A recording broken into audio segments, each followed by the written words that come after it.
Hey guys, Monday, July 1st, 2024, US session closed. Let's see what the Black Widow brought us today. As you can see, bearish candle, volume very strong, above the 20 moving average. And pretty much the bears took this one home. As you can see this area, I'm watching it very closely, anywhere between 247 and 242. There's a pivot here. The low was 247, and it looks like our low is 247 and change. Yep, didn't even kiss 246. That's what I was looking for. But so far, let's see if this is going to hold in the overnight session. We get a bounce. Now we got to see if it's, not a dead cat bounce, and it wants to continue going lower. Simple glance chart, MACD is still negative, and we blew right through the 50 SMA on the weekly. So far, pressure is remains still to the downside. And on the daily, we are very, very close to that level of 245. If we open this up just a little bit, you can see there we blew right through the 50. We're kind of finding support at the 200 right now, which is 247.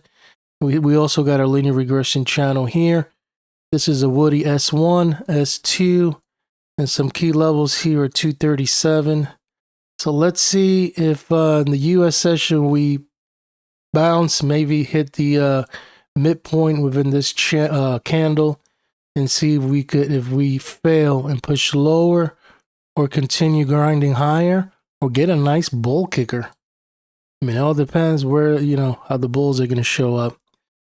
And it looks like an early kind of hockey stick, but not confirmed. What you really want to wait is just, a crossover signal on the daily. Let's go into our geometry chart. And you can see on a non-log scale chart, we already are kissing almost the midpoint now from this area right here. And this is the weekly. Let's go to the daily. Yeah, no, we haven't kissed it yet. It looks like on the weekly we did. On the daily, we're finding support on the 25% from these two swing points. So is it going to hold, or is it going to push lower? That remains to be seen. We'll see. And lastly, our midpoint chart. So the 25, actually that is the 25. Yep, the 25 didn't hold, which is 255. Looking at our daily, we have a pivot down here. Next is 242 and 228. These are big levels. Hopefully we bounce before we get down there. On our weekly, this is the last line of support for this whole week, and we are getting very close to get what number is that? That is 246. Got my eye on 246. You see that's going to hold. And for the overnight session, we need to get at least above 253 to be a little more on the bullish side. But if we get a bounce, 247, we get a bounce, either fail here, or here, it's probably a dead cat bounce. But if we could cross over here, pierce it, find support, and bounce in the overnight session, that is going to be lovely, because maybe our turning point is here. But you know what? It's July 1st. We got the first, we got the second, we got the third, and I don't know about the fourth if it's closed or not, the US session. But, let's see. They say it's not always good to go on the first one, because sometimes the first one is the fake. They double test it, maybe a fill new low, and then it pops. Or maybe there's one more capitulation, one more head fake, and then goes up.